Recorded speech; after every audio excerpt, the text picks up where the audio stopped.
2. What's up, everybody? Time to talk some recruiting because that man over there is Michael Langston, recruiting analyst for Warchant.com, the ultimate Seminoles sports source. Won't you join us over at Warchant.com for only $1 for 2 months? Lots to talk about, everybody. Lots to talk about. If you don't feel like spending $1 and using the promo code FSU1 for 2 months of access to Warchant.com, I mean, that's your prerogative. But what else can they do to show some love, Michael Langston? Oh, always. We love when you hit the like button. I got a Michael's mailbag coming up. I know you guys have a lot of questions that I'll cover in recruiting, so we definitely want you to hit the like button. That helps us promote all these fantastic things, even if it is bad news.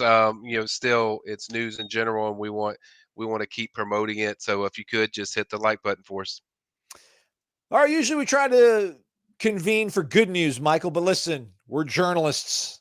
Yeah. Sometimes uppercase J, most of the time lowercase J. But what brings us together? Florida State, they couldn't lose on a Saturday, Michael. They're not even playing this weekend, but not great news on the recruiting front for the Noles. No, I was thinking about that before we went on. That they're in a bye week, so what bad could happen? And then defensive lineman, four-star defensive lineman Myron Charles flips to Texas. Now, this isn't really a stunner.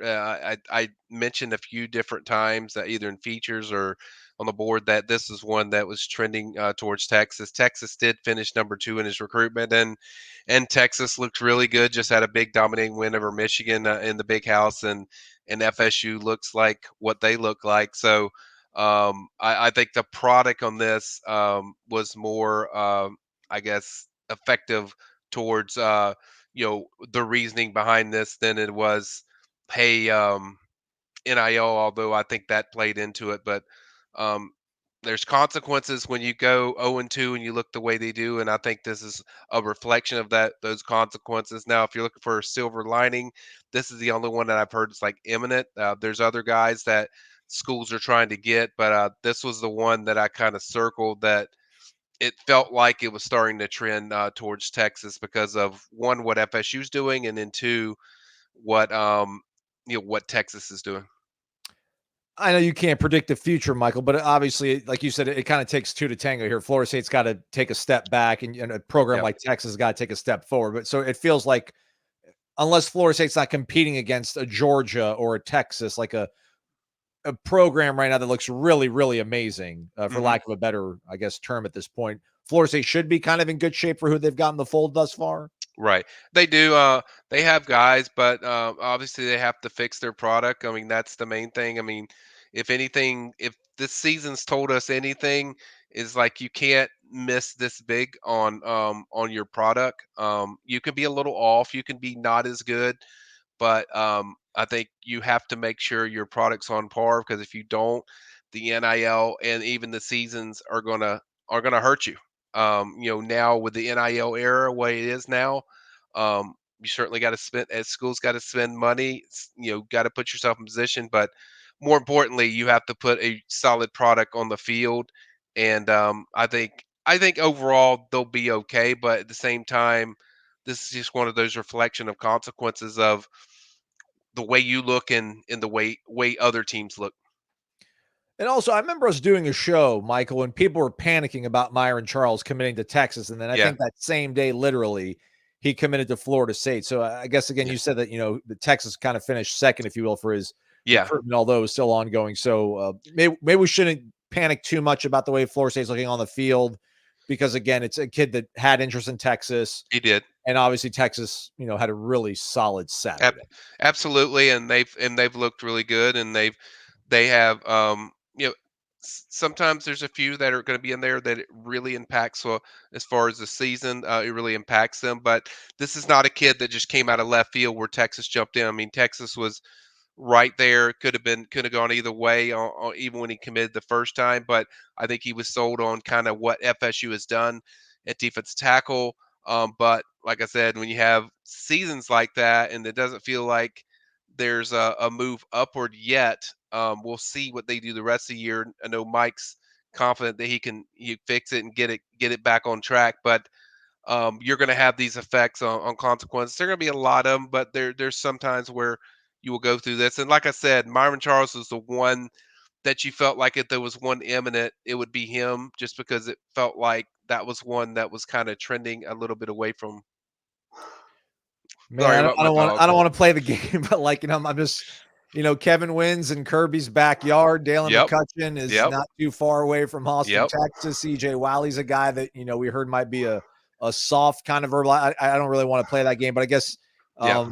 it, it's just they got to get this thing. And this is not fair. Mike, I don't want to be a homer here. Yeah. This goes back to the question that we brought you on the other week, where it's like, like Florida and Tennessee haven't looked particularly great over the years. I know Tennessee's had some, that Hendon Right. year or whatever, but like they Right. would keep stacking together good classes, and then Florida State goes, 10-3, 13-1.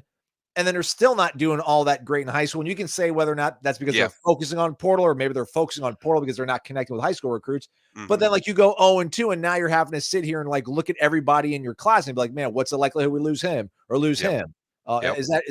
Is that dramatic, or is that just kind of part of the cost of business right now in this day and age? Well, I think when you don't have a lot of connections in state, to the state of Florida, so your product matters, and when your product is as bad as, let's just, I mean, keeping it real, like they have looked very bad. They haven't even looked It's 2 normal. games though, Michael. Like, there's I been get it. years. Like, I get Florida might have looked bad for years. I I don't get get it. it, I don't but the get it. difference is too, a lot of those teams you're talking about outside of Florida, they do really well with their NIL, and that is something that FSU will have to keep improving on, is their NIL of the value, because we see a lot of these teams that hadn't really done much. Tennessee hasn't done anything, but they value NIL heavily, and maybe it's something that they have to maybe do a little bit better with the NIL. I don't know, but yeah, FSU is treated unfairly when it comes to comparing them to teams in similar positions. Like Miami,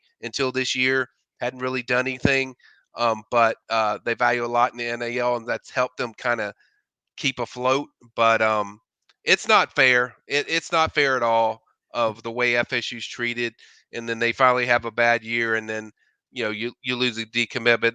But I just think really you have to find a way to get your product looking somewhat normal. I'm not saying you have to win a billion games or just have go on an 8-game winning streak, but I think recruits mainly, as I told Tom the other week, they just want some normalcy when they watch their future program. Wow. And I think that's where probably FSU is. I got kind of the goal of get back to some normalcy. It's just, we hear about self-scouting when it Yeah, comes to, what we run on offense, what we run on defense. Like, they almost feels like Florida needs to kind of like self-scout how they're recruiting high schoolers, to where it's yeah, like, man, again, our product on the field versus the product on the field, these other programs, yeah. our track record, our development, our Hmm. NIL, and we still don't have nearly the amount of like return of what these other teams are getting. Listen, I mean, when the Athletic comes out and reports that your payroll is close to $12 million, it's hard to come on here and talk about your NIL is not competitive enough, but Right. there's numbers that are bigger than 12, and Texas and Tennessee might have those kind of Yeah. numbers in their back pocket. Can we talk about anything positive? Is there anything positive you can share on the way out here, Michael, before everybody goes and tries to have a good remaining weekend?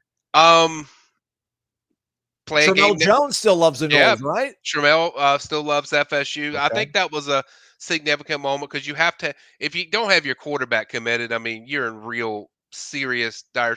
And like I said, the Myron Charles thing was not a shocker when you put in the factors of everything. So, and even when I talked to Trammell, he said, "Look, most of the class is very strong when it comes to FSU. So I don't think, I still think there's people that the recruits and the commits still believe in what they're doing.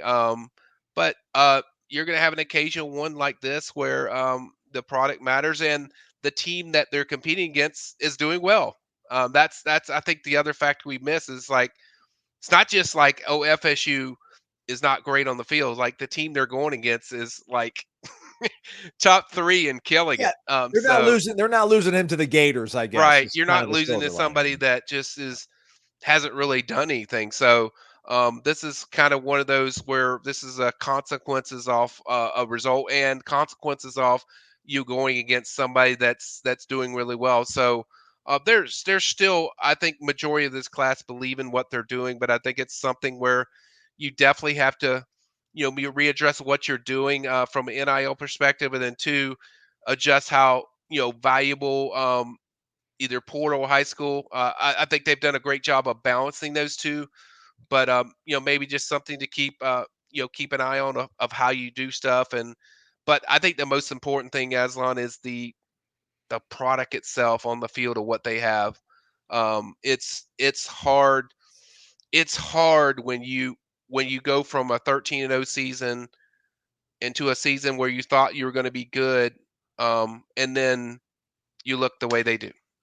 So it's tough. It's tough times, but I'm going to be there, guys. I'm with you. Good or bad news, I'm going to be here. So we'll certainly have stuff going on. Like I said, I'm going to work on a mailbag this weekend. I'll cover a lot of your questions. Obviously, I'll probably take the Myron Charles's questions out since that one's already pretty much been decided. I know you guys gave a lot of questions, as I can show you the thing. I mean, there's like I think 20 or 21 replies on there, so I will definitely get to all your stuff. 28 replies now, so growing. I will get to all your stuff this weekend. But the good news is it's a full season, guys. It's 2 games in. We'll see what they go from here, but unfortunately, we have to report on good or bad news, whether it's good or bad, and I have to be direct. And I think I've been as direct as I can. I think Aslan has been as direct as he can. So there you go. Smeagol and Lofton tearing it up though in their Friday night games out there. So the guys that got in the fold doing all right. Let's hold on. But Chase Lofton's in Nebraska. We'll see if Matt Rule can shock Prime and what that's going to happen. But we won't think about that. There's too much life to live in front of us in the present to worry about what's going on in the future. Go over to warchant.com. Go to the premium recruiting board. Get involved in Michael's mailbag. Check out all the threads. Get involved in the conversation. It's always a good time. Michael, thanks for taking time out on this Saturday to inform us. Anytime, man. Anytime.